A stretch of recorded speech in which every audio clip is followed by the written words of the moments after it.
Call to order. Can we all rise for the Pledge of Allegiance?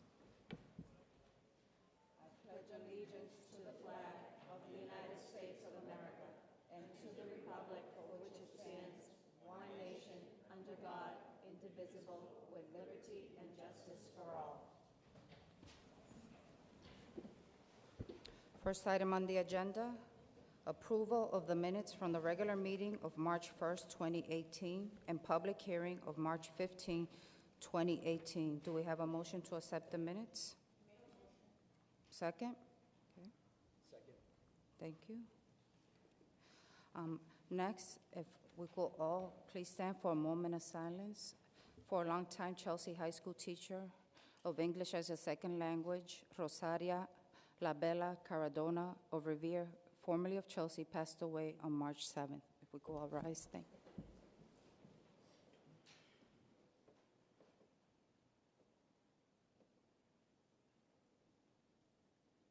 Thank you.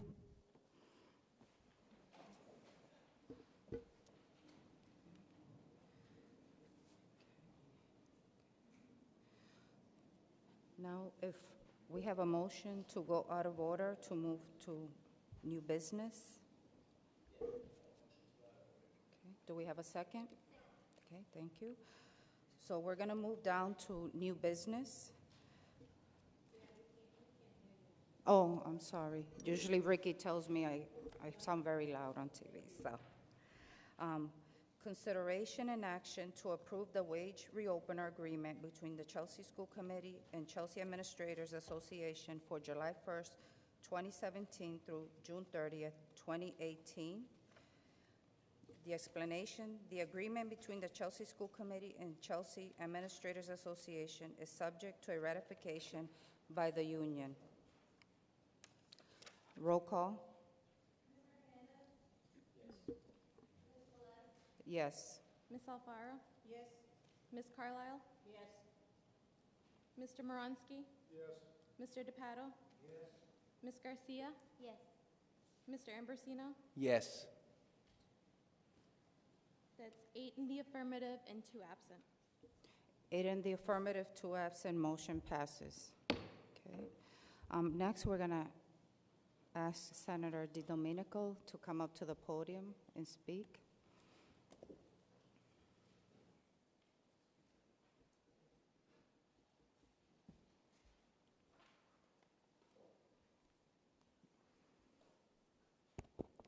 Good evening, everyone.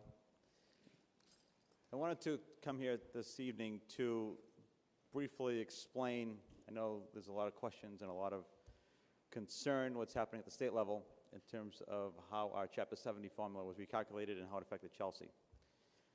And I am as disappointed as all of you are at where we are today. And this formula was changed about 3 years ago. And when it was changed, we were told at the state level that everyone would be held harmless. And we quickly found out that wasn't the case for communities that I represent, including Chelsea and Everett, and 16 other communities that are gateway communities, that are lower income communities, where actually we need more help than what we're getting from the state. This formula change has hurt Chelsea. And this formula change we have been fighting against since 3 years. It was 3 years after it was implemented. And your superintendent and your city manager have been at the State House, and really, I have to say, been leaders in terms of trying to get this back on track. When we got notice of this a while back, we figured out quickly that it wasn't going to be helpful to our communities. And we have been working for 3 years now to try to find a fix. And Superintendent Burke has been a leader in terms of getting groups together, meeting with people at the state level, meeting with DESE, Department of Education, meeting with representatives of Secretary Pizer and the governor's office to try to find a solution. There's been many, many suggestions brought to their attention. There have been meetings after meetings after meetings with recommendations and a lot of insightful thought and a lot of reasonable actions that would have been put in place to make sure that we weren't in this spot today.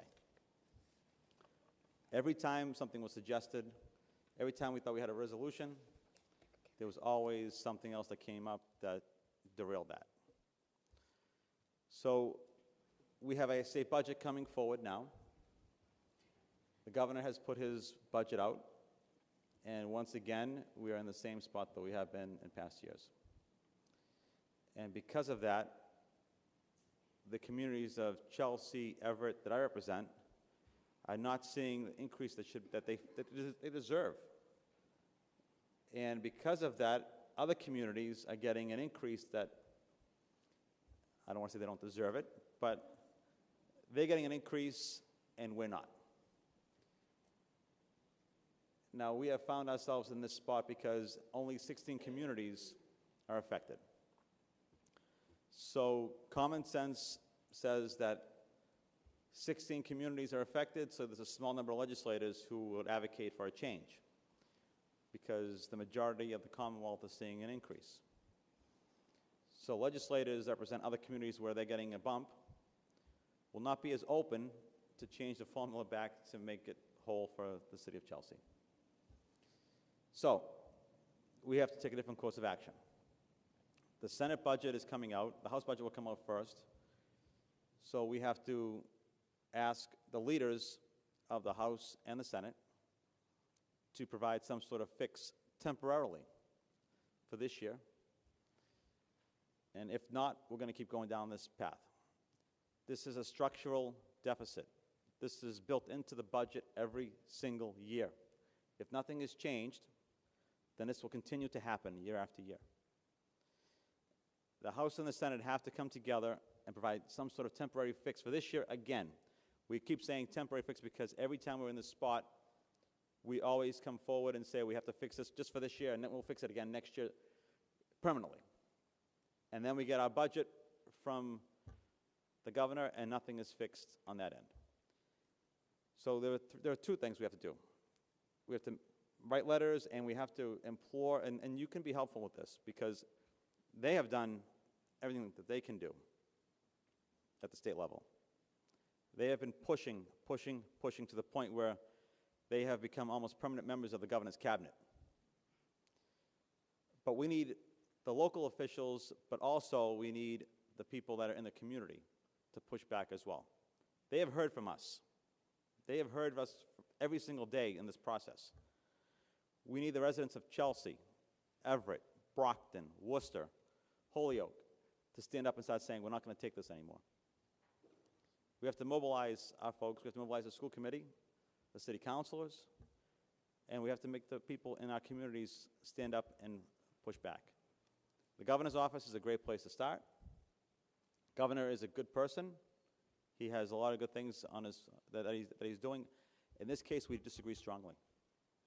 We disagree strongly, and I told him personally, and I've told his secretary this himself, and I've told all of the members of DESE who are brave enough to stand in front of us and tell us that we are being held harmless, which we're not. So we have to do that. Governor's office, Secretary Pies' office, and also the leaders of the House and Senate. I am one voice. Danny Ryan and Rosalie Vincent are only two voices in the House. There's 160 representatives. We have 2 in Chelsea. There are 40 senators. You have me, 1 senator for Chelsea. We can do a lot, but we can't do this alone. 3 of us out of 200 people who are voting for change. So we need you to mobilize. We need you to help us. And we need to say that we're not going to just fix this year temporarily, but we need a permanent fix going forward from the governor's office. This can't continue to happen. This is not where we want to be tonight. This is not what Chelsea deserves from the state government.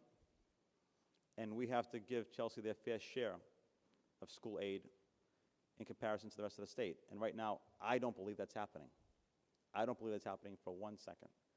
So I wanted to come here tonight just to explain where we are at the state level and explain that we're doing all we can in our small group. But now it's time that we have to get more people involved. We can't do this alone. And if we keep quiet on our end, we're going to keep doing this every single year, being in the same spot that we are right now. And that won't be fair to our teachers and our students and our parents and our families in this community. And to the school committee members and the superintendent and the city manager who work hard every day to provide for our students and for our community. They are in a very tough spot because state aid has not come through appropriately to our community. Thank you, Mr. De Domenico. Do we have any questions for the senator from the school committee? Ms. Carlisle? For coming, Senator Sal. I have a question. What can we do as a community? You see, we have some students from the high school here. What can we do as a group to let the governor know that we are in dire straits and we need the money in the city of Chelsea? Easiest way is to write letters, but also to show up at the State Houses also. And I would not do No. a sit-in at the No. governor's office. I'm not encouraging that. No. Because that won't help the situation where we find ourselves in right now. But making our voices known, letters and talking at public meetings where there's a lot of different things that that are going on, but also calling up the governor's office, and also writing letters to us at the State House, your representatives and me, so we can forward those to them as well. Because they hear us. Mary, the superintendent, so I'm going to use first names because it's just that Tom and Mary, we talk all the time about this. This is a big, big issue that never leaves our thought. This is like all-consuming every day, all day. But we're not getting the answers we want to hear from the State House, from people that have changed this formula. So the reason why, and I'll briefly explain this too, I know you have a long meeting tonight, but the reason why the change in the formula happened was because they are now counting lower-income students based off of public assistance programs. And if you have undocumented students in your community or immigrant community where a lot of our legal residents are not here for so many years, you don't qualify for the benefits that they're using as a criteria to count our students. So they're using a criteria that is unfair to Chelsea and Everett and all the other low-income communities, and they know it. They know that this is not correct because they know that these students did not just disappear from our schools overnight. 2,000 to 3,000 kids in most communities are now not being counted appropriately, which lowers our funding for state aid. So they know this is a problem. They keep telling us that they're holding us harmless, which they're not. But they're not providing any kind of solution that's acceptable to us. They tweaked it a little bit with some of the mass health issues, but again, they didn't capture the majority of the students in our community. So we're at a point now where we need to mobilize letters, phone calls, standing up at meetings and telling DESE and the governor's office and Secretary Pizer that this is devastating to our communities. Okay. Thank you. Ms. Alvarez?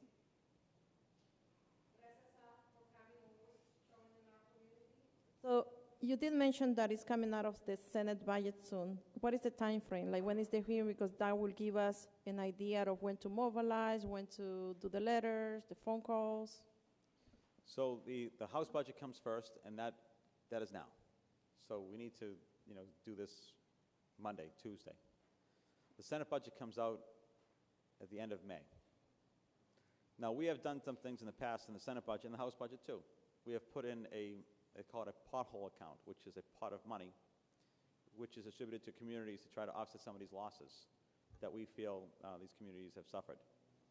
Unfortunately, there's no way of putting enough money into that account to bring everybody whole. And that's not a good way of solving this issue year after year anyway. You don't put a pool of money in one spot and have all these cities who should be getting this money now competing for it, for a small pot of money, basically begging for a small amount of money that should be going to them anyway. And that's not the way we should be doing our budget. That is the temporary fix we've been trying to put into place the last couple of years, but it's a small measure to fix a large problem, and we don't have enough money to put in there to make this whole. So, House budget is coming out very soon, so I would get things going on the House side right away. And then the Senate budget will become at the end of May, but also having the governor understand and his secretary understand that there's an issue here can happen right now too. Because ultimately, end of the day, they're going to have to provide some fix on their end. Because if we do it legislatively, again, there's only so many of us that are going to make that change. And when you look at the numbers, they're not in our favor. Thank you. Any other questions? No? Well, Senator, I want to thank you for always coming and supporting us and being very visible in our community. We really appreciate it. And for anybody who wants to write, on the table, we do have all the reps' names that you guys could send the letters to the State House. Thank you. And I would do it soon and obviously do it in a way where you're going to get their attention. I wouldn't go crazy. But we need to show some force in our communities now, because it's at a point now where we're fighting every day and we're pushing hard against the tide. They need to hear from citizens in these communities that are really being impacted, the parents and the children in this community, the teachers, the people on the front line. They need to be heard from. Thank you. Okay, thank you. Okay, so next, could we have a motion to go back to order? Okay. So next item on the agenda is the public comment section. If you would like to address the school committee, please feel free to come up to the podium, and there is a 3-minute limit. Thank you. Hi, everybody. My name is Damali Vido. Do I have to give my address? 140 Yes. Highland Street. I'm your at-large city councilor, also your city council president. I'm just here to commend everyone on the amazing work that you've done in advocating for our young people. On this end, in the community, your voices are being heard, and so I just wanted to come here. I know I've spoken with a lot of you individually, and I'm really just proud at your advocacy for our constituents. I often pride myself on the diversity that exists in this community of 1.8 square miles. We have so many different religions and faiths and languages and experiences that in a concentrated area like you don't see in a lot of places, and often we celebrate those differences, but with those differences come a lot of needs. And it's unfortunate that on the state and federal level that they can't recognize that those needs need money. We cannot continue to expect our schools to do more with so much less. As another year comes where we're here challenging the system that continues to underfund our students, I just want, as leaders of this community, I just think it's important that we stand on a united front. If this budget is approved today, it will come before City Council in May. We won't vote on it until June, and though it would be inappropriate for me to comment on a budget that is not properly before me, I will say this: I am fully aware of the complex issues that exist in our schools. I am also aware of the impact that happens when parents like myself take our kids out of the public schools and put them in the charter school.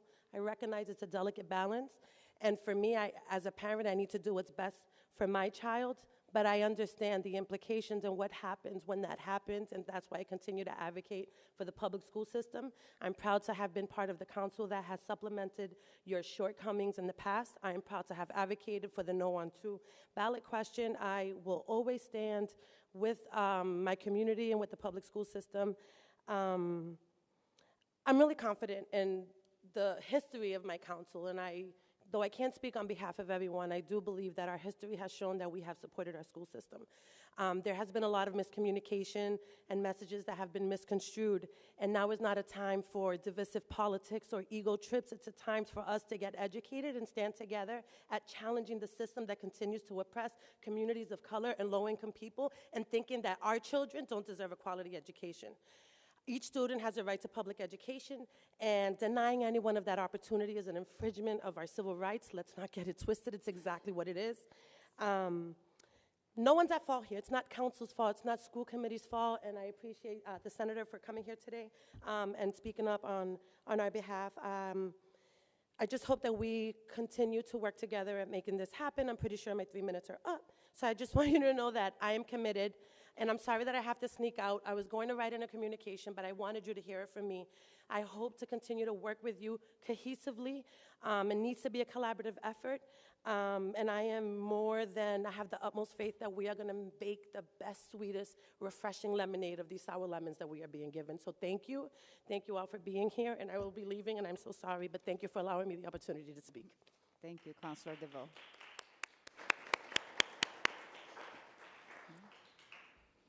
Is there anybody else who would like to address school committee?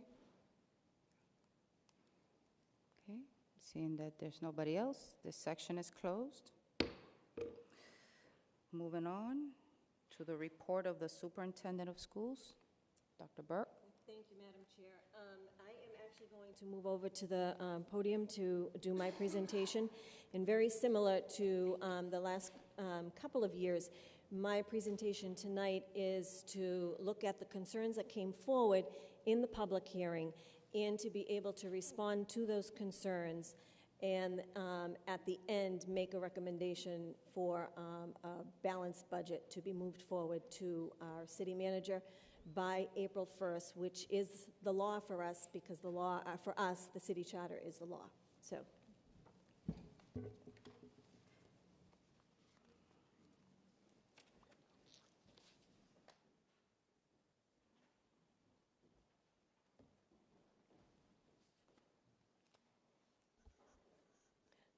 first of all, I want to say thank you to everyone who made comment 2 weeks ago now.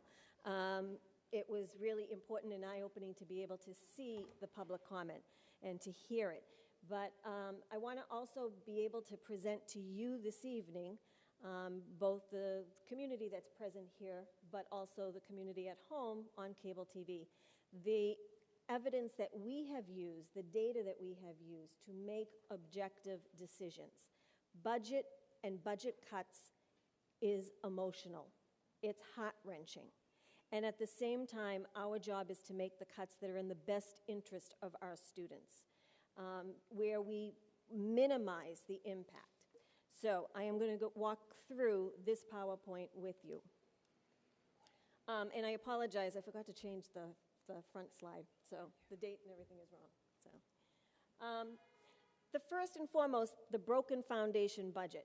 So I want to point out, yes, we have a gap of $3.1 million based on what we need to get the job done next year and where we are in terms of our resources and where the state did not give us enough money.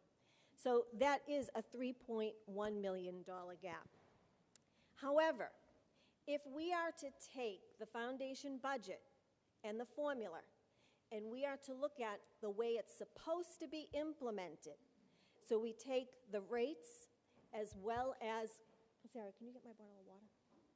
Sorry, allergies are kicking in already. The rates as well as we take what they allow under the formula. We find that we are $17 million underfunded.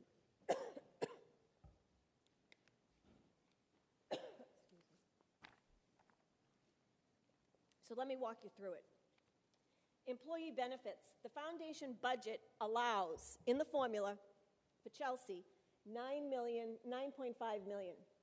Our actual benefits that haven't kept up with the times since 1993 is $15.2 million. So we're underfunded just in that line item by 5.7. Charter reimbursement, we're supposed to be, according to regulations, getting 100% reimbursement. Even our charter school friends and the directors of the charter schools have written letters the last couple of years saying, why aren't you giving the public schools 100% reimbursement? They agree with the law. They want us to get our 100%. Last year we got 52% on the dollar. This year we're getting 47% on the dollar. We are underfunded by $2 million. Special education. The foundation budget allows $1.9 million. Our special education costs have increased. We have an increase of 14.4% of our students going to outplacement. And the tuitions, we have gotten hit across our state in every single district with tuition costs that are 9% higher than the previous year. So our actual budget is $9.9 million. That's a deficit of 7.9 that we're underfunded. Economically disadvantaged, our rates were cut by $300 per student. So a little bit over $1 million is what they owe us. And then the homeless, we're supposed to be reimbursed. We have $373,000 that we have not been given on our homeless numbers. If the foundation budget formula was implemented today the way they wrote it in 1993, we would have an additional $17 million. This is a broken system. We balanced our budget this year for the fiscal 19 based on what the state gave us. And we're $3.1 million short based on what the state gave us. But again, what should the state be giving us? They should be giving us what's written into law and into regulations. They should be giving us what is written into the formula. That's another $17 million. So, school committee, I need to address you at this point in the presentation. School committee, your job is you're responsible for the adoption of a budget that will enable the school system to continue to provide for a 21st century education for our students. You can't stop education. We can't stop the progress for the next generation, for our students. We must submit to the city manager by April 1st a balanced budget that's written into the city charter. The city charter is our law. You asked me and my staff to present you our balanced budget. We did.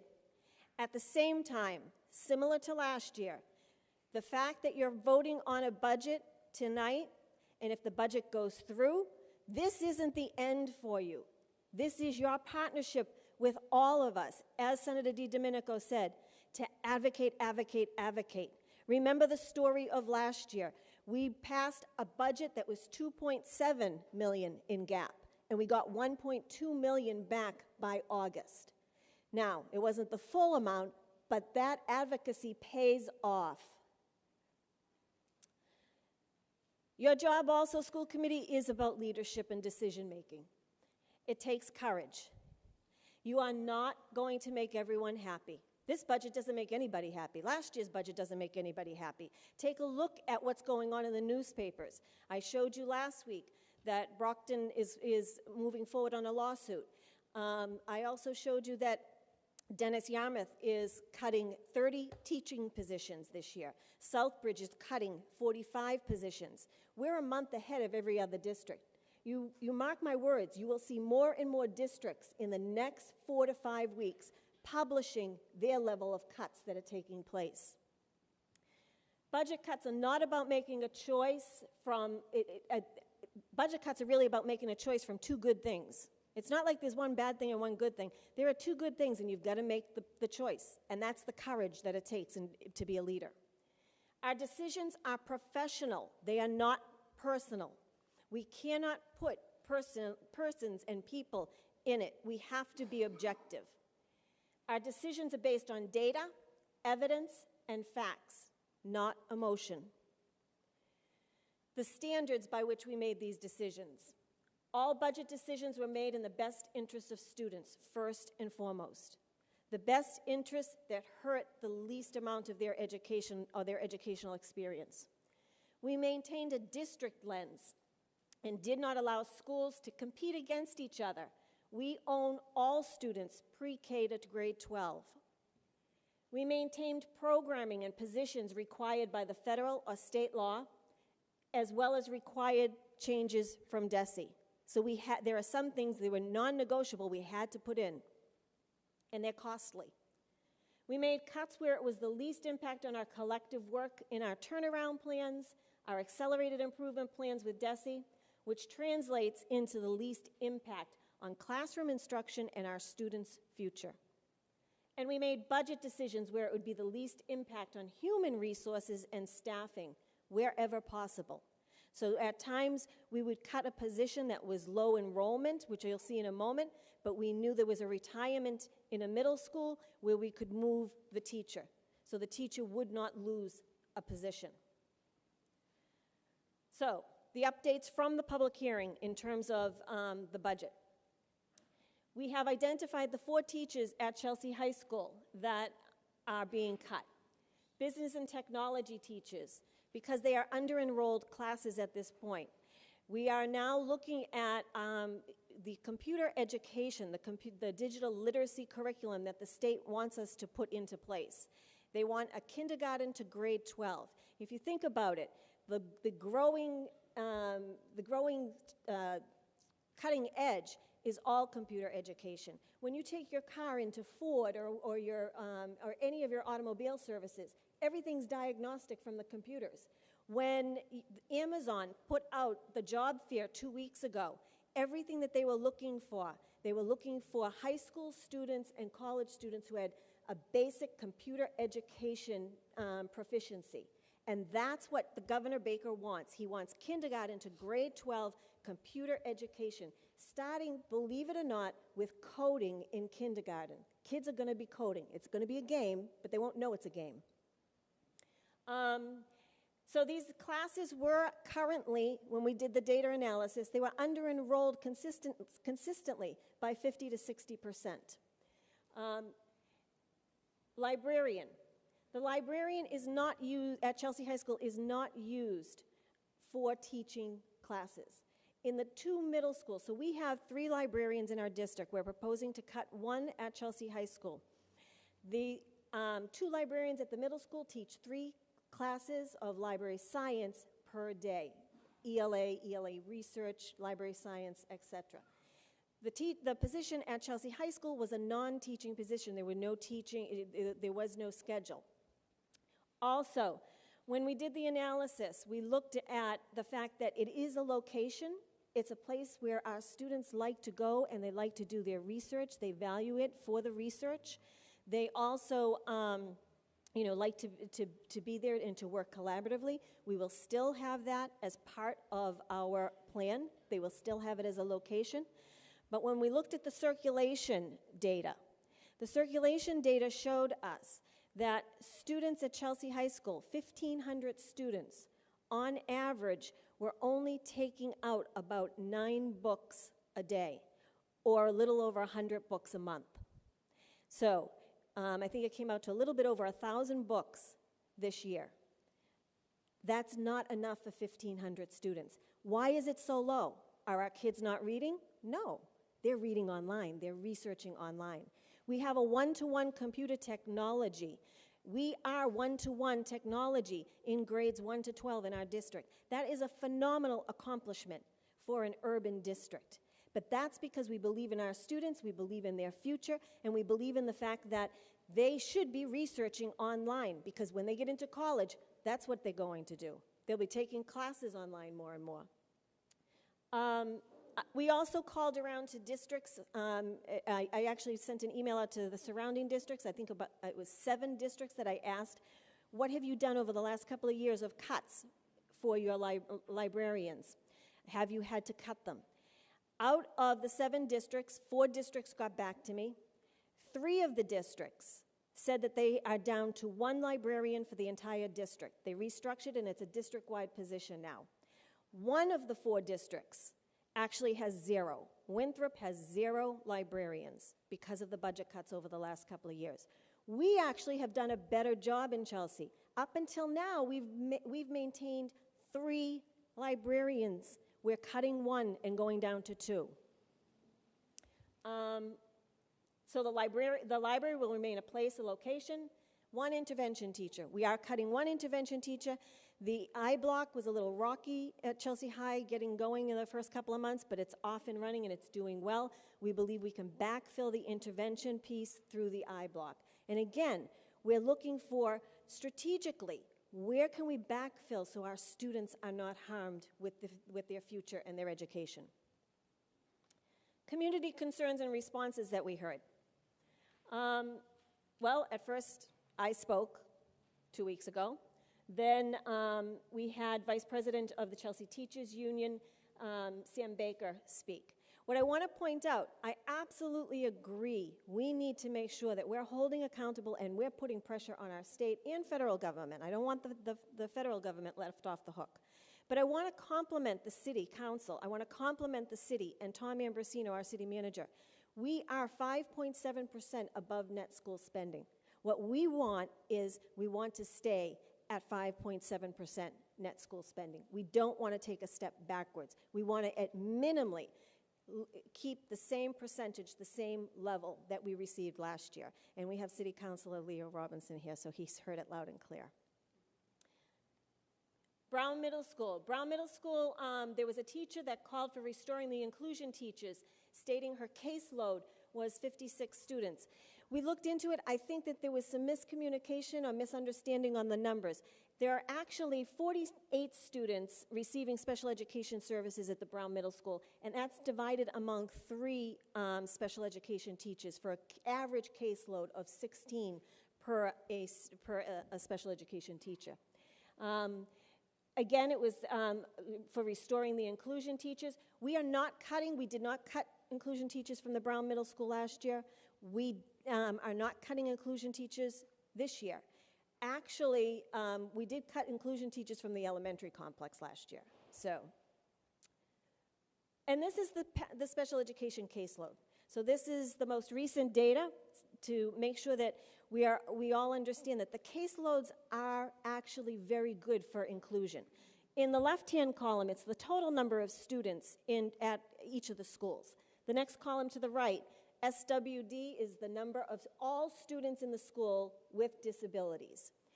Next, moving on to the middle column, that's just the inclusion students in each of the buildings. So when we have a functional academics classroom, they're not an inclusion classroom. When we have our social communications, our specified diagnoses classrooms, they are not counted in that inclusion. So when you take a look at the inclusion numbers, and then to the right, we just gave you the inclusion teachers. We did not give you, for example, the social communications classroom teacher, nor the functional academics classroom teacher. We just gave you inclusion teachers. If you take a look, we are running anywhere in terms of caseload from 6 to 14. And the 6 is at the ELC. They have a different model, so it actually doesn't really reflect. It's actually more, but they have a different model.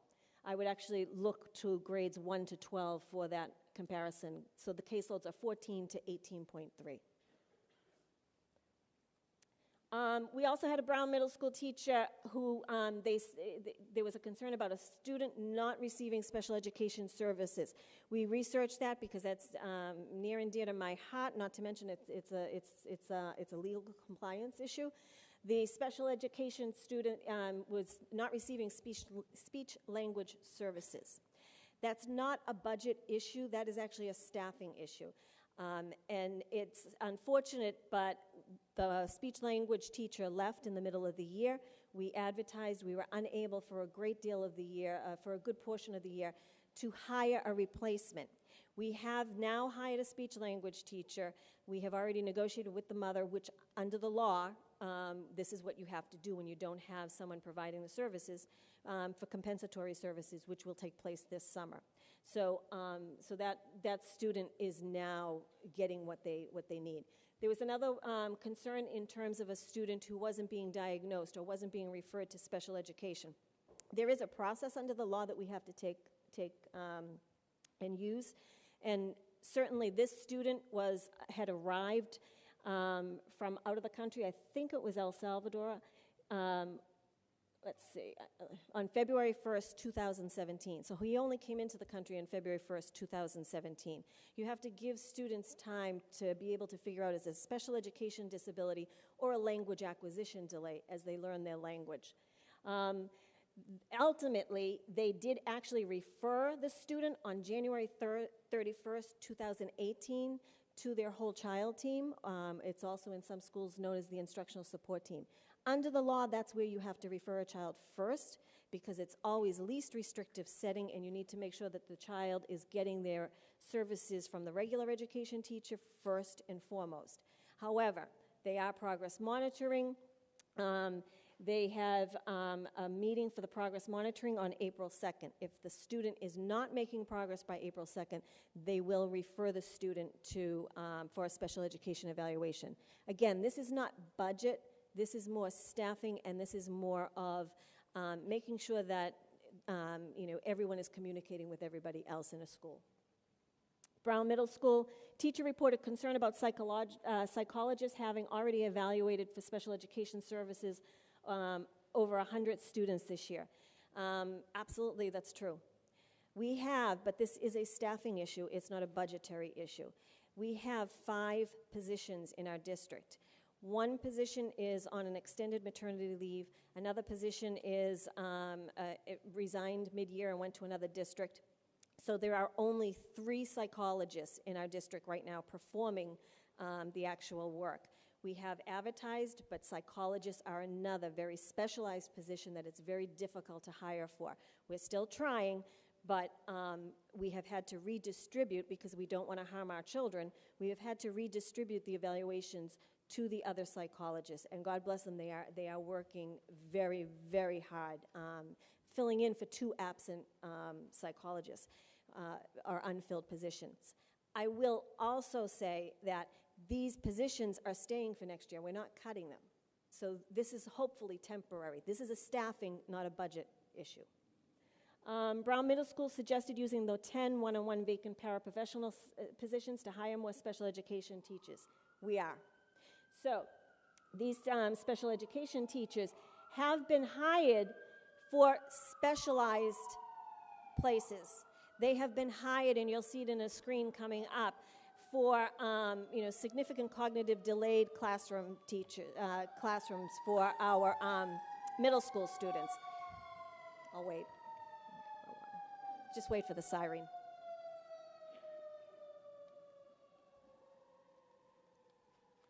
So yes, these are vacant positions. We are taking the money from those salaries and we're putting it towards special education, including our autism program. I will say we have had an increase in our special education community, our students receiving special education services. Our inclusion students have virtually across the district remained the same in terms of numbers.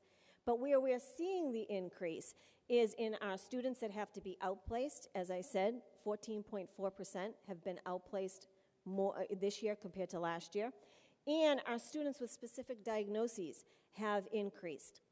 Students on the autism spectrum and students with significant cognitive impairment. And that's where we have increased, where we have put those salaried positions in the budget.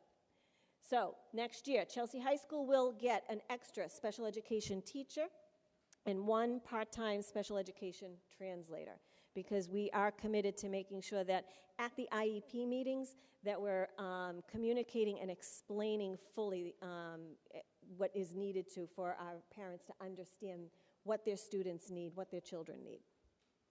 At the right, we are giving a special education teacher and a paraprofessional. For the significant cognitively delayed classroom, we have expanded and we have to open up another one. And then at the Early Learning Center, 1 special education teacher and a paraprofessional, and again, I believe it's for the social communications, which is our autism spectrum. We're seeing more and more students coming into us on the autism spectrum. So we are not cutting special education teachers, we're adding 3. Special education, other additions, we had to find and we had to put over $2 million into our out-of-district placement because of the increase in the number of students going to out-of-district special education placements and because of the increased tuition cost we're being charged. And you can see the comparisons here between fiscal 18 and fiscal 19. We also had to add, our population has been increasing in terms of the number of immigrant students, in terms of the number of immigrant students from Central America. With that, we have an increase of special education tasks that need to be performed, which means we have to be able to communicate with the parents. And so we have put $65,000 into the budget for a special education, for translation of IEPs, et cetera. Student concerns that we heard. A young woman was concerned that special education students are placed in one room and not integrated. I want to reassure that they are integrated. They're integrated for specialists, which specialists can cover art, music, phys ed, Also integrated for recess. Any one of the, if you go to any one of the drama performances, the musical performances at the Kelly School and then at the high school, they're integrated throughout. So we do not practice that in our district. I know other districts may, but we do not do that. We are committed to integration where it is appropriate. Student who does not go to Chelsea High School is concerned that her friends do not have activities to put on their college application, and it's about and cuts to National Honor Society. There are no cuts to National Honor Society, and right now there are no cuts to the after-school activities, so there'll be plenty of things for the applications. There are no cuts to National Honor Society. I think there may be some confusion. There was a change to National Honor Society this year. We ended up moving the induction to November instead of the spring, and it's mainly just because the spring is so busy all the time. High school student expressed concern about the lack of guidance counselors and the amount of time a student can spend with their guidance counselor each week. We have 7 guidance counselors at Chelsea High School. When I first became superintendent, we had 3. So we have been trying to add. Could we use more? Absolutely. At the same time, our ratio is actually within the average across the state. I just still think the average is too high. At the same time, we are not going to be able to do it this year in terms of adding another guidance counselor. A high school student expressed concern that the proposed cuts would reduce safety and security. We are making no cuts to safety and security, none whatsoever. If anything, we're actually looking for some technology to enhance our safety and security. Youth Commission student called for more funding for Chelsea schools. Absolutely agree. Absolutely agree. Youth Commission student expressed equity concerns. Yep, I absolutely agree. Student concerns. High school student expressed concern that high school teachers were being laid off when she is in an AP classes that have 35 and 25 students. You can see here, these are the actual numbers within the AP classes. We have biology at 29, biology at 20, calculus AB 32, AP chemistry 22, English language 31, English language 27, English literature 21, English literature 30, Spanish language 11, Spanish literature 9, psychology 20, Spanish language 12, physics 17, psychology 20, studio art 9, US history 25. Now, the magic number in budgeting and what the state uses is 25. So there is within the formula for every 25 students in a school level, you get the equivalent of what they call the equivalent of a salary, so to speak. If we were to go low, then we're sort of underfunding. If we're going too high, it's over. At the same time, we don't feel we want to put a cap right now on the number of students. If there are 30 students and the number is 25, what do you do with the 5 at the end? Do you say to them, no, I'm sorry, you can't come into this class? If the teacher's willing to take them on, then we're letting it go. Because at this time, in 30, you can't have 2 classes of 15, or you shouldn't have 2 classes of 15. So ultimately, though, yes, we want more money for more AP classes. And you can see, for example, the biology, they had 49 students sign up for it. When they had that 49, that demand, that choice, then they knew that they could split into 2 sections of biology. Then we have the teacher and administrative concerns. I'm just going to move through. Matt Messina, our STEM coordinator, Preeti Johari, our high school principal, Matt Bennington, well, I'll come back to him. Basically, we agree. They want more money. I want more money. You want more money. We want to be able to do a better job. Matt Bennington, the Clark Ave teacher, was concerned over the cut in terms of the classroom management coaches. Absolutely agree. At this time, though, the classroom management coaches aren't teaching students. And so we felt that this was less harm. If we have to get to this magic number of 3.1 million, it was less harm. Adele Labarsky, same thing. Julie Shea, Pete Papavasilio, all of them. We're all saying the same thing as Senator DiDomenico. It's a broken formula. We need help. We need advocacy. There was a parent. This one was surprising, and I felt that this took the spirit of doing what's in the best interest for our students first and taking that district lens. What's the greater good?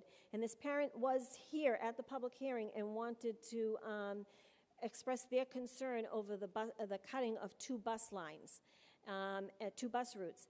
And after she heard the concerns from you, the public, from our administrators, from our school committee, she decided cutting the buses, that's doing the least harm to students. You cut a bus, you can save a teacher. So, and the housing coordinator for the collaborative, the continued support for the mental health, absolutely. We are making no cuts to our social workers. All of those positions will stay in place, and our social emotional curriculum will stay in place. And then we had a meeting last week, and there was some school committee concerns. So I want to make sure that I'm getting these school committee concerns out there. One of the questions was, why do we have new spending if we're having to make cuts? And it's because our student demographics are shifting, and you have to move your money to where the demographics and the needs are taking you. So because if you take a look at the fact that we have to increase special education, but we have to increase it in the autism classrooms, we have to increase it in the severe cognitive delayed classrooms, because that's where our population has shifted.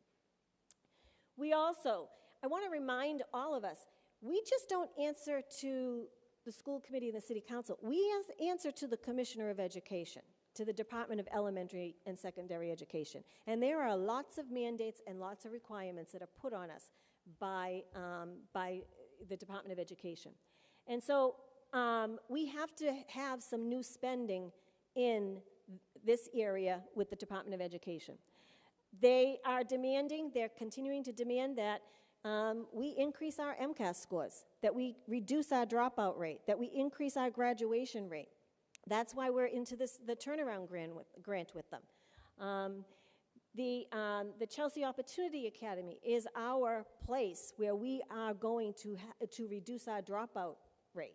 And so these are the things that DESE is asking us to do. We need to get them done. And so we have to put new spending in that area. And I'm going to come back to the Chelsea Opportunity Academy in a moment. We also need to begin the process of implementing 2 different curriculums. We need the computer education, kindergarten, to grade 12, and they are passing a history and social science and civics curriculum that we have to make sure that we're getting into place. We need to maintain our buildings, such as we need to replace boilers. And I know sometimes it sounds counterintuitive to be spending money on the buildings when you want to save jobs. There's a balance there, and these are the necessities that we actually need. But this money is also coming from a different bucket of money and source of money from the city. So we need to replace boilers. We need to fix areas that are dangerous to students, such as the deterioration at the buildings. For example, the ELC and the playground is extremely dangerous. Matter of fact, you have little 4, 5, and 3, 4, and 5-year-olds and 6-year-olds sometimes can't go out and play in the playground because it's as old, dates back to 1993, and the equipment is too dangerous. We need to replace it. We need to replace, the ground around it. And then certainly the Chelsea High School track. I have run the Chelsea High School track. I've twisted a whole knee and been out and haven't been able to run for a year based on, that track. Some spending is meant to backfill. So when you see new spending, for example, for the science lead teachers, that's meant to backfill our cutting of the science coach. The stipends for the science lead teacher is about $3,000 per teacher for a total of maybe $12,000 versus a coach, which is a larger salary. We can save $50,000. If we cut, this was also came up from the school committee, if we cut for administrators, why are we adding back 1.5?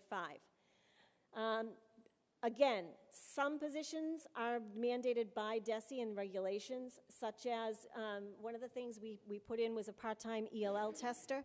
We were cited by DESE that we need an ELL tester, a certified teacher, at the Parent Information Center. We can no longer have our clerks doing the ELL testing.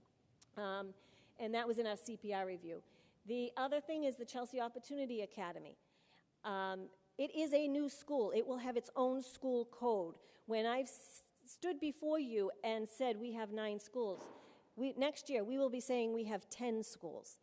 The law states you have a school, you must have a principal, because the principal has that very specific license for the mandated requirements according to DESE.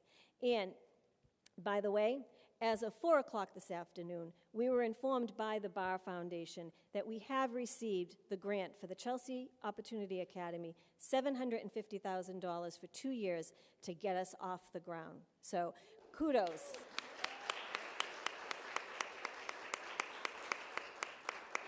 Kudos to Chelsea High School, the team, to Assistant Principal Ron Schmidt, who is not here, but he led the design work along with Deputy Superintendent Linda Bro.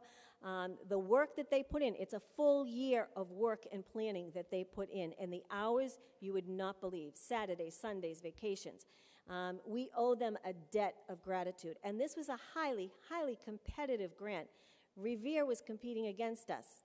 We got it, they didn't. All right.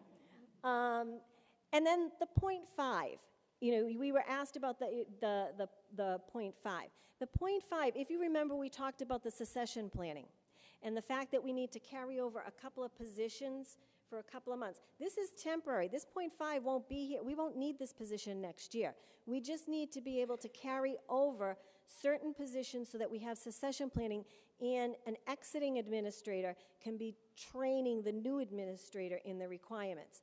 And I want you to really soak in the following. Within a 15-month period, 15 months, it's just a little over a year, we will have 6 administrators retire, starting with Mr. McHugh, June 30th. But these are key positions that will be retiring, including Director of Human Resources Tina Sullivan. Then it will be Deputy Superintendent Linda Bro, and then there are some other directors that I will announce later at another meeting. But we have 6 administrators. We talked about the succession plan. This is, the .5 is the succession plan money that we're looking at. So the solutions, you've heard it over and over: advocate, advocate, advocate. Advocate to the City Council to accept our budget. We don't want any backtracking.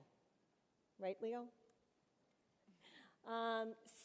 Advocate to the state to restore the $300 per pupil to the economically disadvantaged formula. This is over $1 million. Advocate to the state for Senate Bill 223.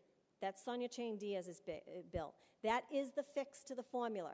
It will be a 7-year incremental fix, but we're good with it. And if we get Senate Bill 223, we don't have to go down the road of a lawsuit.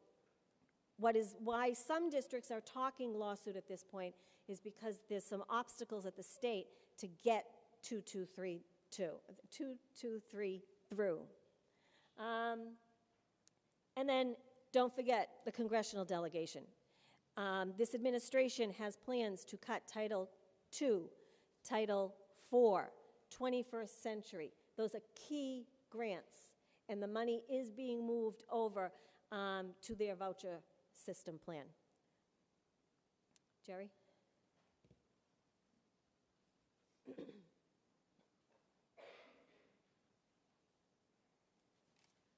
Thank you, Madam Superintendent.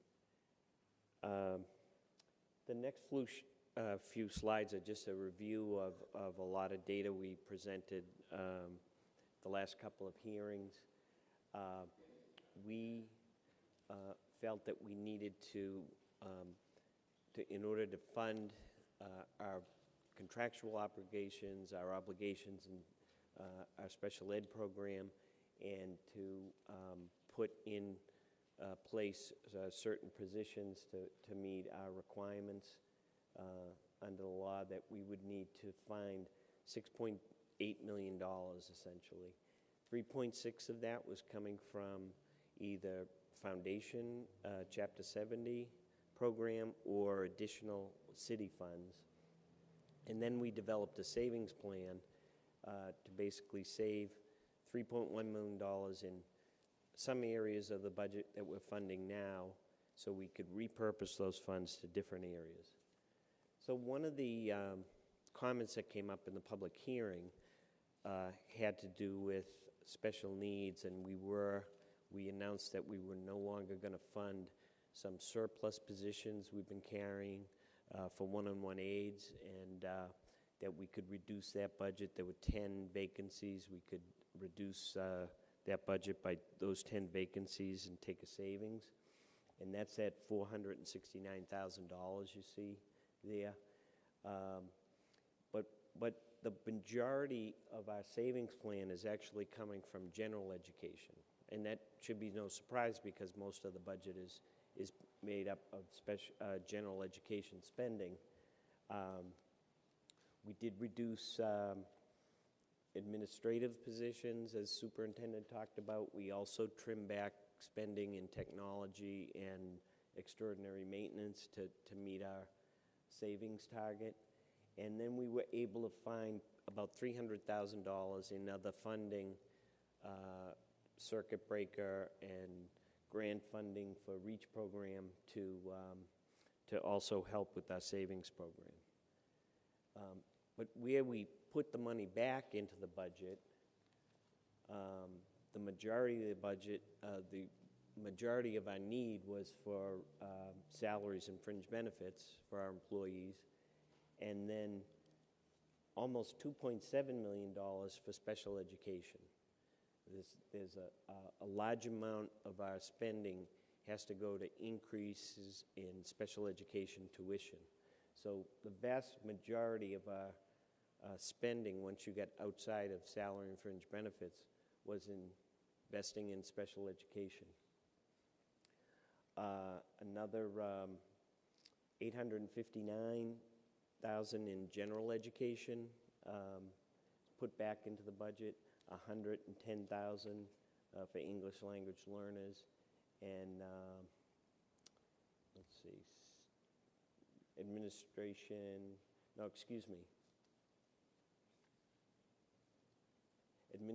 and operations, the 608. I think that's correct.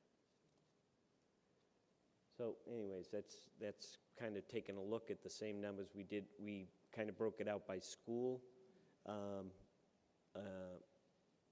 last time during the budget, so this is a different take on breaking it out according to program.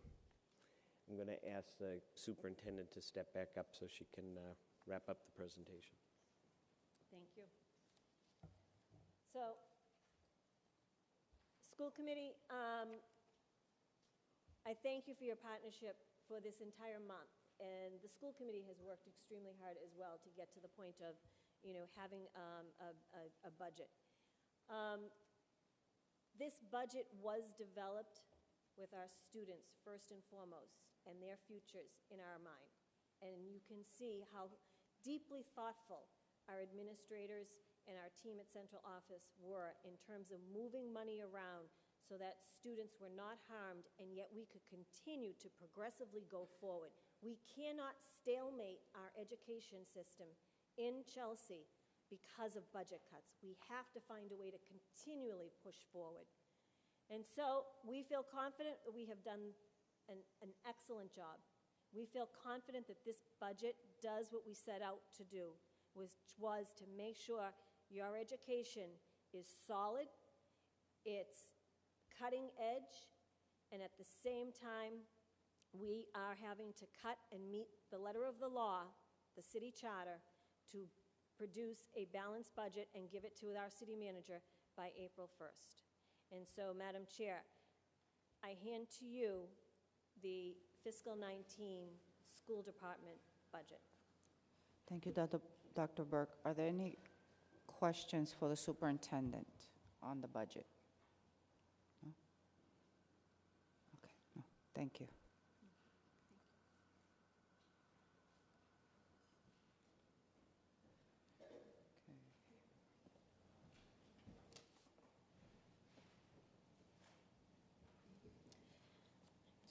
going to move on to student achievement. Yes, Madam Chair, I would ask that Assistant Superintendent Sarah Kent come forward for the Indicators of Success presentation for this month.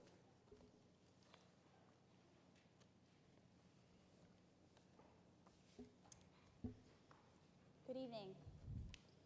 My report this month is going to be quite quick in that the quarter is ending very shortly. Some buildings it's ending today, some next week, but we do not have quarter grades yet. I'll have them for you in May. So this month I only have the monthly indicators and the mobility rate. So if we could start on page 3. You'll see that we have had a rough month in March due to the flu and other sicknesses. Grades 2 through 7 are doing okay. They have about 94% or above attendance. Only a few actually reaching our goal of 95, but they're very close. Pre-K and grade 1 are in the low 90s, but the high school is lower than we would like in the high 80s. So our overall attendance rate is the same as last month at 92.5%. If you could turn to page 6.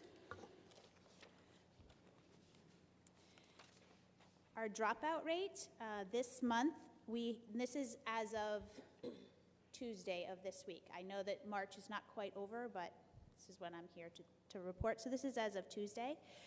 This month, in the month of March, we had 10 students drop out. And the detail is on the next page, but that is raising our rate to 5.85%. If you look at the programmatic breakdown, you'll see that we are still having the most of our students that are dropping out are from the ELL department with 58% of our total dropout, and our regular education students at 40%, with the special education students only at 3%. And if you'd like the detail on that, it's on page 7. Of the 10 students that withdrew this month, 6 of them were from the regular education domain community. And they're pretty equally spread between grade 9, 10, and 11, with 3 students each and 1 from grade 12. If you could turn to page 9, it is our mobility. Has been, for us, it's been a pretty stable month. If you go down by school or by grade band, you know, the ELC has actually had 1 more student move out than in.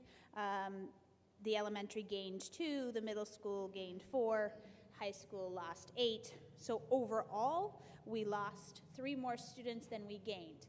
But what that doesn't show is the amount of change that we are handling. When you look at it, the number of kids that have come in or out, those, you know, both of those moves impact instruction and the load on teachers. So overall, at the ELC this year so far, they've had 65 children either come in or out.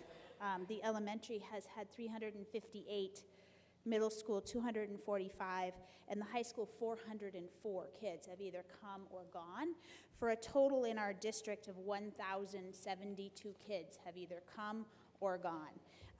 Overall, we have 112 more students come than go, but it's that churn, it's that in and out that is so hard to handle. So that is all I have for you tonight, and I'm happy to answer any questions that you may have. Does the school committee have any questions? Ms. Garcia?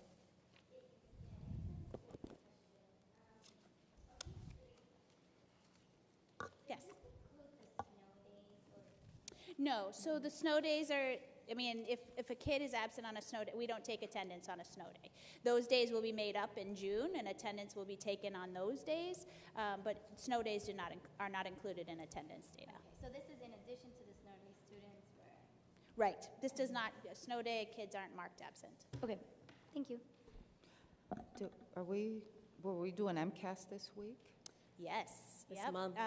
Yep. The entire month. Today was the last day of high school MCAS. The elementary schools and the middle schools are starting next week.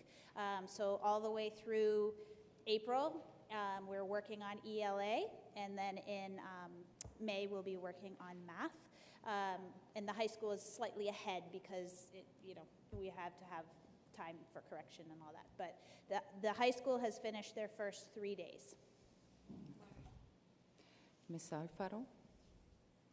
Just noticed that there is a trend since October, like the rate is being in the 80s, 87, 86, 87, 85. So there is like a trend, and I don't know if that can be an indicator of how do we retain the student, or I don't know, like. You're talking about the attendance rate? Yes, I noticed Yeah. in the high school, like the ninth grade, well, Yep. just the high school itself. The high school is Like there is a between, trend of the yeah, the 86 to percentage. 89%. Yeah, Yeah. you're correct. It would be interesting next year, and granted, the first year of the new school, there will only be 50 students enrolled, but it'd be interesting to start tracking over the next 2 to 3 years if the attendance rate at Chelsea High School increases, because now students are allowed to enroll in the Chelsea Opportunity Academy, which allows a very flexible, not a traditional seat time type of high school experience. Any other questions? No? Thank you, Ms. Thank you. Kent. Moving on, Madam Chair, I commend to the record enclosure B. We have 6 new hires, 6 resignations, retirements, and terminations, 2 promotion transfers, 2 leaves of absence. I also would like to commend to the record enclosure C, the enrollment report. We have within district 6,312 students. Our out-of-district special education population is 180, and the total enrollment of our school district is 6,492. Finally, Madam Chair, announcements for the month, really it's the month of April, excluding tomorrow. Tomorrow, March 30th, is we have no school. Offices are closed. On April 5th, next week, at 5:30 p.m., we have the Berkowitz Literacy Night, and we have the principal of the Berkowitz School, Mr. Delady, here. At 7 o'clock on next Thursday, Friday, Saturday, we have Chelsea High School musical, and it's Shrek. So I'm looking forward to that. April 11th at 5:30 at the ELC, they are hosting Yoga Family Night. So if you want to join them for some yoga, Ms. Carlisle, that would be great. And then April 13th, District Special Education Parent Advisory Committee. I know, Kelly, you were interested in that. We are on April break from Monday, April 16th through Friday, April 20th. And then we have an early release day on April 24th. We have the Kelly School Musical at 7 o'clock on April 27th, and our next school committee meeting after a very busy month of April will be May 3rd. Madam Chair, that concludes my report. Thank you, Dr. Burke. Moving along, we have our committee reports. Curriculum and Instruction, Enclosure D. Mr. Hernandez, if you could read the minutes. Thank you, Madam Chairwoman. The Curriculum and Instruction Subcommittee, Thursday, March 1st, 2018. In attendance was Julio Hernandez, Kelly Garcia, Richard Moronsky, Chairwoman Jeanette Velez, Jasenia Alfaro, Deputy Superintendent Linda Bro, and Assistant Superintendent Sarah Kent. Let's not forget Superintendent Mary Burke. Meeting was called to order at 5:51 p.m. First item on the agenda was 11th and 12th grade data. Assistant Superintendent Sarah Kent presented data of the 11th and 12th grades failing grades, which was requested by Frank DePato in the previous school committee meeting that was held February 1st, 2018. Mrs. Kent went over the 5-year plan for the 11th and 12th grade data. The second item on the agenda was dropout data.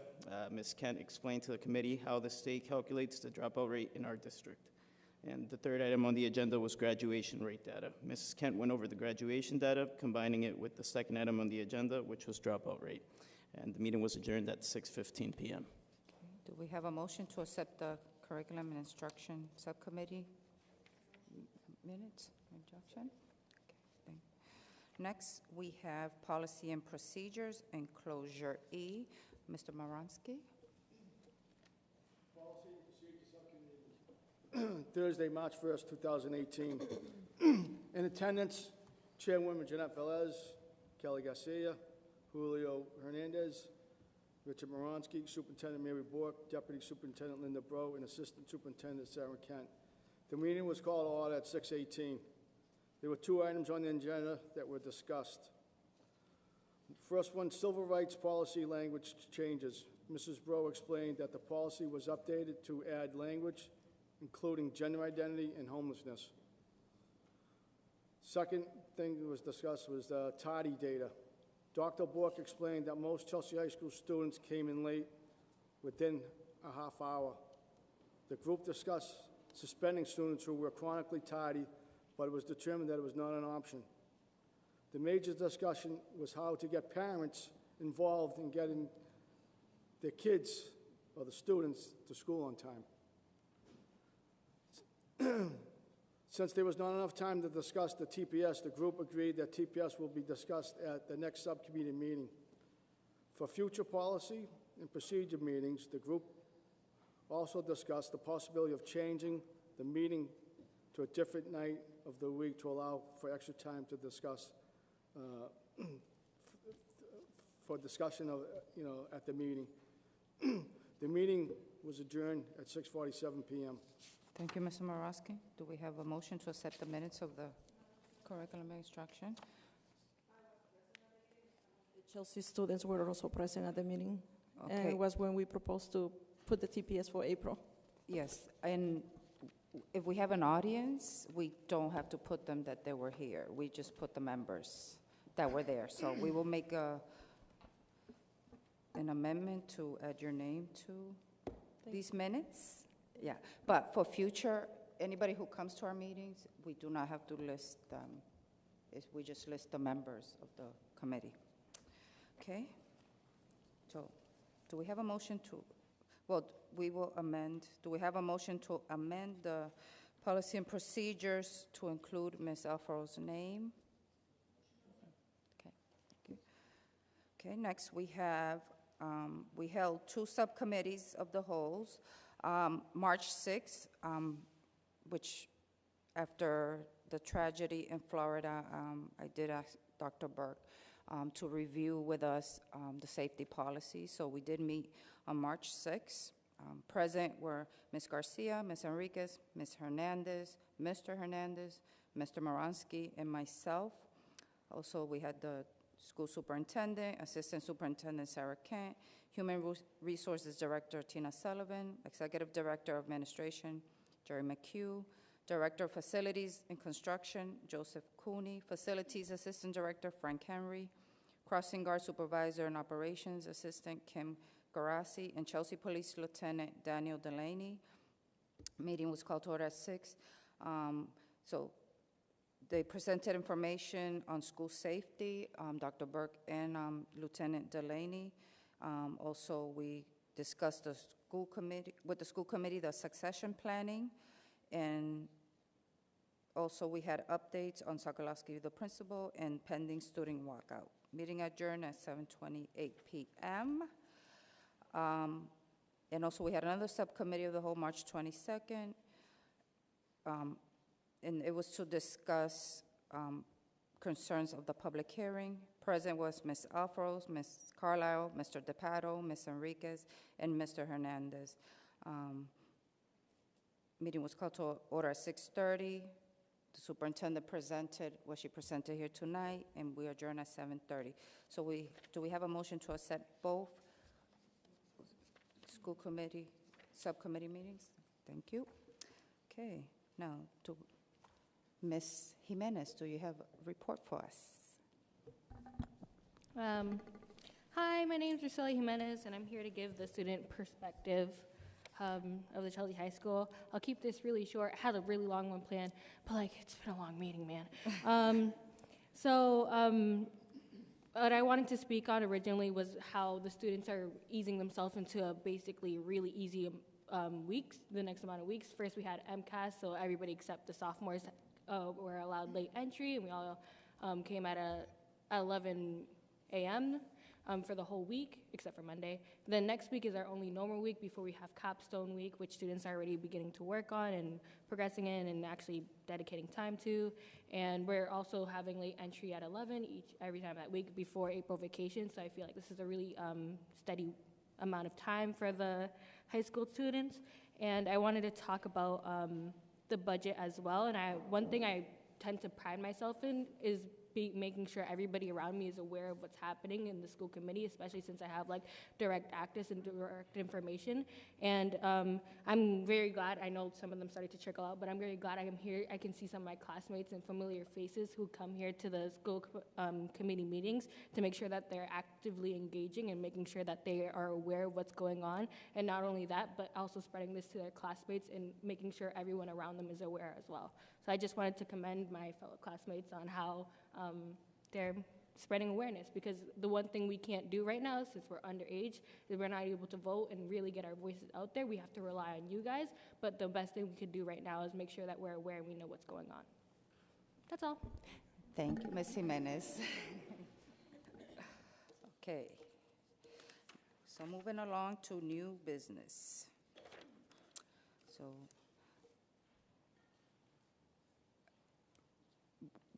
before we do this one, can you explain, because I know it's always confusing when we do the school choice vote.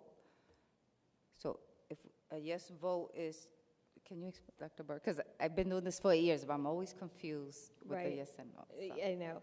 So I'm going to explain it, and Terry, you're going to listen really carefully and make sure that I did it correctly. So you'll be my second pair of ears here. So Massachusetts General Laws 76, Chapter 12B. Annually, every single year, school committees must vote on whether or not the district will be a school choice district. We have never been able to be a school choice district because we're always at maximum capacity in our classrooms. If we were to be a school choice district, it would mean that anybody from any town in Massachusetts, no matter how far away or how close, could enroll in our schools, and we would have to provide classroom teaching, curriculum, everything for them, which mean our classroom sizes now are approaching 30, if not there, in many classes, or a couple above 30. We would have to go up to 40 or whatever that number was. We have also, the last couple of years, been getting a very solid reputation in the state, and everybody is talking about, for example, the dual enrollment and early college experience at Chelsea High School. They are talking now about the BAR grant and the Chelsea Opportunity Academy. If we were to open ourselves up to school choice, we would have a flood coming into our school. We can handle and educate our residents. And so my recommendation annually to you is that we do not become a school choice district.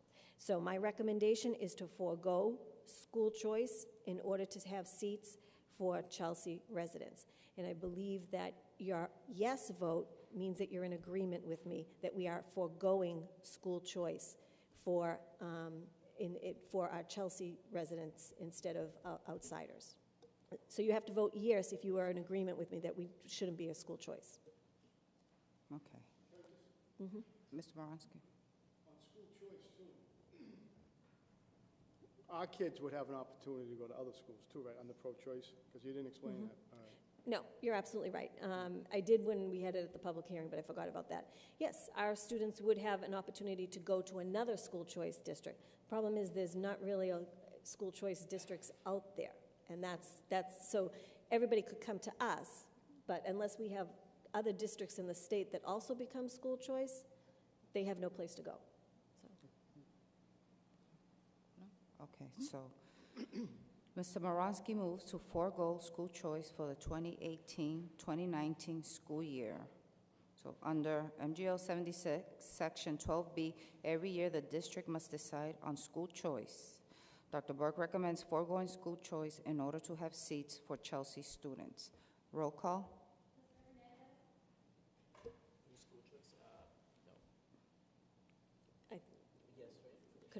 Can I just explain one more time? So if you're in agreement that you don't want it, you would want to vote yes? Yeah, yes. Okay. I got confused with Every year, this is, and Yeah. honestly, no, this is the way that the Mass General Laws words it, and we go through this so it's nobody's fault. It's honestly, it's confusing every I'm year. new, guys, if you guys aren't aware. Ms. Velez, Yes. Ms. Alfaro, Yes. Ms. Carlisle, Yes. Ms. Hernandez, Yes. Mr. Moronsky, Mr. DePato, Ms. Garcia. Yes. That's 8 in the affirmative and 1 absent. 8 in the affirmative, 1 absent, motion passes. Next, upon the recommendation of the school superintendent, Ms. Enriquez moves to approve the following line item amounts from the general fund for the 2018-2019 school budget totaling $91,200,000.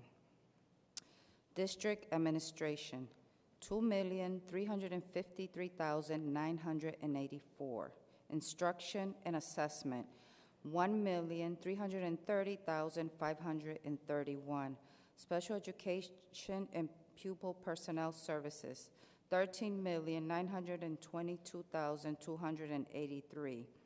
Benefits, payroll adjustments, insurance, $16,065,682. Technology services, $2,002,043. Facilities management and transportation, $12,304,479.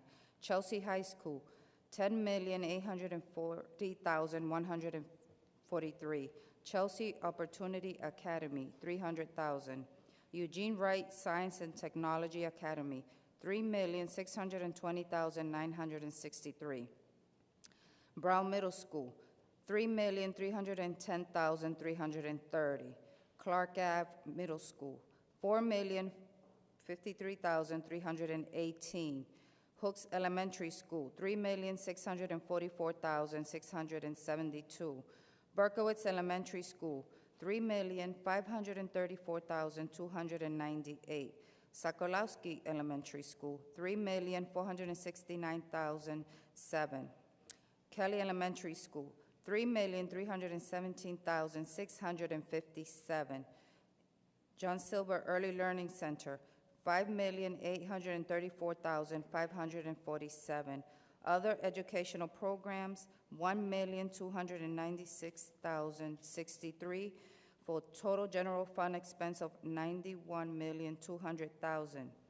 Explanation: the annual school budget must be approved by the school committee prior to April 1st of each year pursuant to the city charter, and after a public hearing is held to provide an opportunity to hear public comment on the budget. The school committee has the authority to approve school budgets under the state law and the city charter. Roll call. Yes. Ms. Velez, Yes. Ms. Alfaro, Yes. Ms. Carlisle, Yes. Ms. Hernandez, Yes. Mr. DePato, Yes. Ms. Garcia. Yes. That's 7 in the affirmative and 2 absent. 7 in the affirmative, 2 absent, motion passes. Next, consideration and action to accept a gift of 36 new hooded sweatshirts from Action Apparel, Inc. Action Apparel supplies Chelsea High School with branded T-shirts, sweatshirts, and fleece outerwear for sale to students and staff at the high school store. A printing error caused printing to be located at the wrong sleeve of these sweatshirts and were not accepted for delivery. Action Apparel will donate these new first-quality sweatshirts to Chelsea Public Schools. The sweatshirts will be distributed to our social workers and age-appropriate grades to be distributed to students in need. Under Mass General Laws, Chapter 71, Section 37A, provides for the acceptance of gifts only with the approval of the Chelsea School Committee. Roll call. Ms. Velez, Yes. Ms. Alfaro, Yes. Ms. Carlisle, Yes. Ms. Hernandez, Yes. Mr. Moronsky, Yes. Mr. DePato. I'd like to ask a question on this, please. This vendor that's given us these sweatshirts, did they do business with Chelsea High School? I do. Say that question again. Jerry, do you want to come forward? Repeat the question, please, Mr. DePato. I wanted to know if this vendor that's donating these T-shirts to us does business with the Chelsea Public Schools.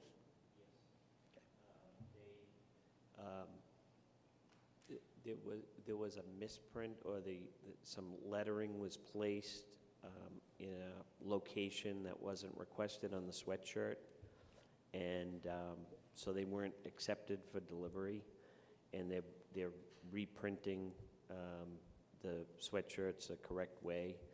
And then the vendor turned around and asked if we could just accept these sweatshirts as a donation. So we said we would, with your approval. No.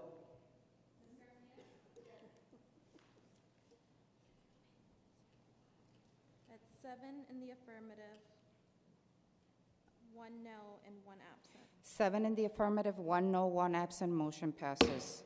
Consideration and action to approve a budget transfer in the amount of $10,496.71 to move funds to computer education equipment district-wide from the following Chelsea High School accounts.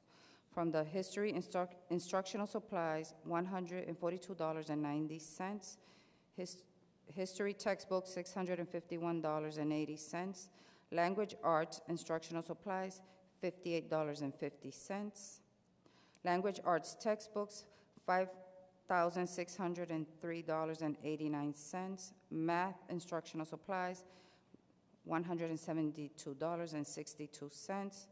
Science textbooks, $989. Foreign language textbooks, $2,878. Roll call. Mr. Hernandez, Yes.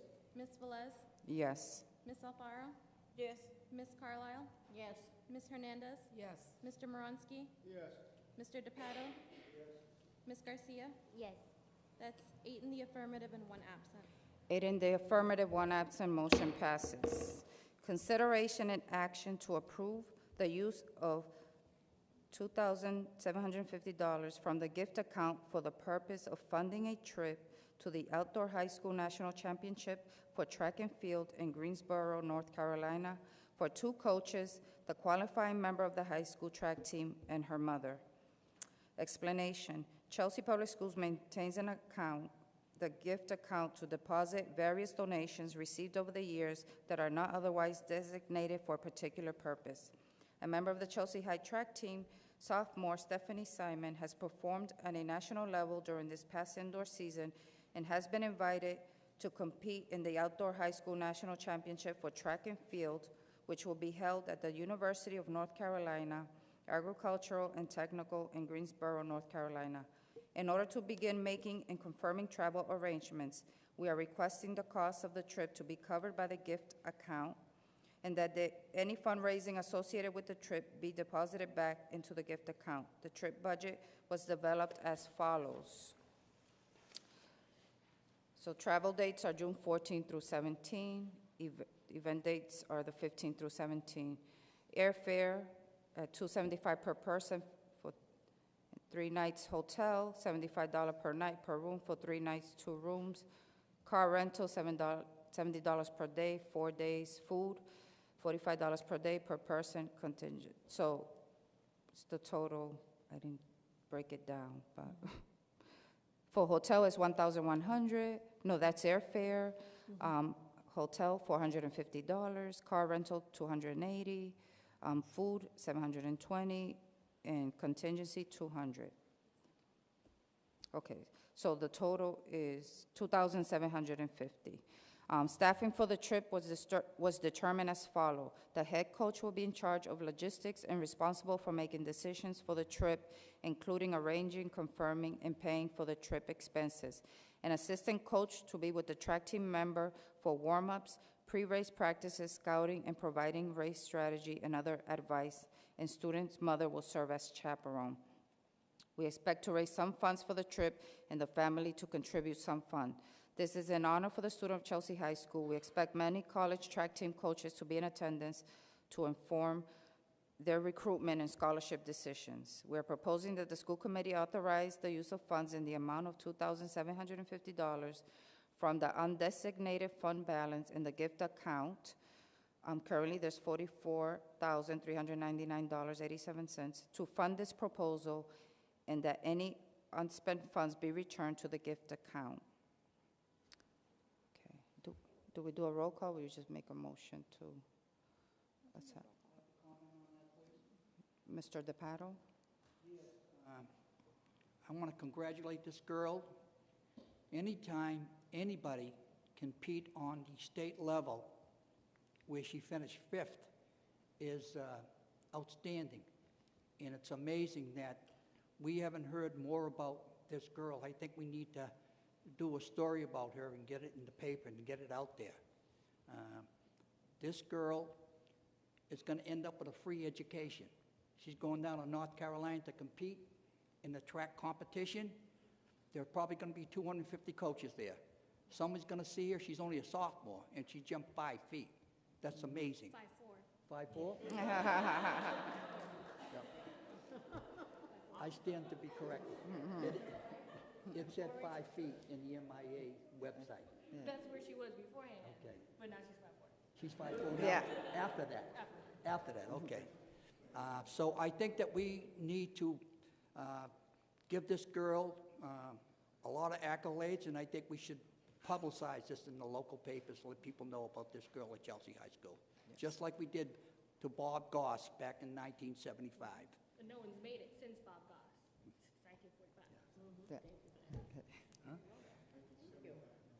1945. Thank you, Mr. DePato. So we're just making a motion to accept, is it a roll call? It's a roll call? Okay, roll call, please. Mr. Hernandez? Yes. Ms. Velez? Yes. Ms. Alfaro? Yes. Ms. Carlisle? Yes. Ms. Hernandez? Yes. Mr. Moronsky? Yes. Mr. DePato? Yes. Ms. Garcia? Yes. That's 8 in the affirmative and 1 absent. 8 in the affirmative, 1 absent, motion passes.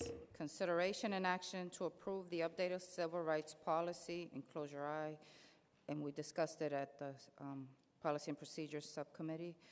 This policy is a combination of the former civil rights policy and the policy prohibiting discrimination and harassment. Is it a roll call? We just make a motion to accept the, so do we have a motion to accept the new policy? Motion? No objection, motion passes. So we have some late communications. The first one there is email has sent you guys, school committee, and I just said to us to work as a team now and advocate to our city councilors and to the state level. Mary broke the good news, but on a tough day like today where we had to approve the budget, and of course, you know, it's not easy for us, but this brightens up the night. So we received a communication. So I'll just read the first paragraph. It is my great pleasure to inform you that today, BAR's board approved $750,000 grant to the Chelsea Public Schools to support the launch of Chelsea Opportunity Academy as part of the Engage New England, Doing High School Differently initiative. We are excited to continue partnering with you on this important work. Very exciting. Also, exciting news we received today. Katie Schubamel, she's the Literacy and Humanities Coordinator for PK through grade 4, has been awarded the Celebrate Literacy Award from the Massachusetts Association of College and University Educators, which is an affiliate of the Massachusetts Reading Association. The award recognizes educators who distinguish themselves by contributing positively to improving literacy across the Commonwealth. As part of the award, Katie has been invited to attend the MRA conference April 10th, including a luncheon. Very happy for Katie. She was my son's 3rd grade teacher, and that was her first year here at Chelsea. And now he's in college, so see, she's had growth, and she's showing her great work, so we are very happy. And also in the communications, we have a resolution the city council did and did they send this to the state? they send it to the governor, resolution supporting the schools and advocating on behalf of Chapter 70. So do we have a motion to accept all these communications to come into the record? Okay. Second, okay. Okay. I just want to thank school committee members for pulling through and sticking together. Like I said, this was not an easy time for us. I know the administration worked very hard. Any cut is bad. We're not happy either way, but I know the work is going to continue. For the teachers and administrators that are here, thank you for being here. It always excites us when we have an audience. And I wish it's not only in these times, you know, come out and visit more. Please know that your work does not go unnoticed. We know you guys are the front line with the students and the families, and we're just back here listening. And yeah, we are doing the votes, but you know, we listen. We see Mary working hard. She's always sending communications to us of what she's been doing and what's going on. So just thank you so much for investing in our community and for believing in our students. They deserve more than what they're getting, but if you guys, when I look in the audience, I see teachers, administrators that have been here for years, that I've had the experience to work with you as a parent, and you just sticking by our kids. It's heartfelt, and I thank you on behalf of all my constituents, of all my students here in the city. Thank you, Dr. Burke. Mr. McHugh, we're gonna come up with something, right? He's not going anywhere. Thank you again for everything that you do. Do we have any final comments from our school committee? Ms. Yesenia Alfaro Alvarez? Yeah, thank you everybody for, you know, coming here and for your support. And I make myself available if you have any parents or students that would like to go and visit the legislators. And I will be making myself available within Fridays so that I can take those personal times. And also if they are Spanish speakers, I can also, you know, like help them to communicate with the legislators. And at the same time, I would like to say that if you know of any youth who is looking for employment, that the Chelsea Collaborative have opened its process, has to be ages 14 to 18. Well, we do 21, but those are like more like supervision positions, but that's also another opportunity. And please visit us at Berkowitz School. It's fun, a fun school. That's the school I adopted. Well, all of them we are responsible for, but just making the announcement there. Okay. Ms. Garcia? I'd like to thank everyone for coming tonight. And the month of March, I believe we've had like 5+ meetings. It was super busy. But thank you to everyone who made it out. It's almost 9 o'clock, so truly thank you. There are some teachers in the room, and as a teacher, I can't thank you enough. It's a lot of work, and your hard work does not go unseen. As for advocacy, we are actually having a meeting tomorrow with a couple of community organizers in the community on how we are going to advocate. And so please stay on the lookout or be on the lookout for flyers and yeah, help us support and advocate at the State House. So thank you. Thank you. Mr. Moronsky? I'd like to thank the Buildings and Grounds, who gets the parking spots and clears off the sidewalks. They're never really thanked. Also, too, the DPW is never thanked. You know, I remember growing up here years ago where, you know, plows never came down your street, you know. So I see the way they plow, and they take pride in doing it because some of these kids have kids that go to school here, you know. Most important thankful is to the administrators and especially the teachers, because, you know, from coaching here and growing up here, it's not an easy place to teach, you know. So I just want to say thank you, you know. And it's, It is what it is. Thank you, that's all. Okay. Ms. Carlisle? I want to wish everybody a happy Easter and a happy Passover to all the people in the city of Chelsea. And during your school vacation, be safe. Thank you. So I just want to, okay, I'll let you, I just want to remind students that we have a sheet there where our reps, believe me, when they hear from the students, it's a bigger impact than, yeah, they don't want to hear from Mary anymore. We know. But please, take some and pass them out, Rosalie. You could pass it out in school and make sure that they're writing letters to our state reps. Mr. Hernandez? I'm really close with most of the people from, sorry. I'm really close with the administrators, the teachers at Chelsea High School, and I really wish to meet more administrators around the district. I have a pretty flexible schedule. If you guys need anything, my number, my email is on the Chelsea School's website, and I'm here for you guys. We'll keep on fighting as a committee. I can't speak for all of you guys, but hopefully we're all going to keep on fighting for all of you guys in the state level. Cuts are never easy. You know, I was a senior when we were impacted with those drastic cuts, and I know how much it hurts students. I know how much it hurts teachers and especially administrators. I also want to thank one person in particular, which is Miss Asher. She fights and keeps on fighting, and she's someone who I admire and I look up to. Thank you very much. Do we have a motion to adjourn the meeting? To adjourn, meeting adjourned. Thank you.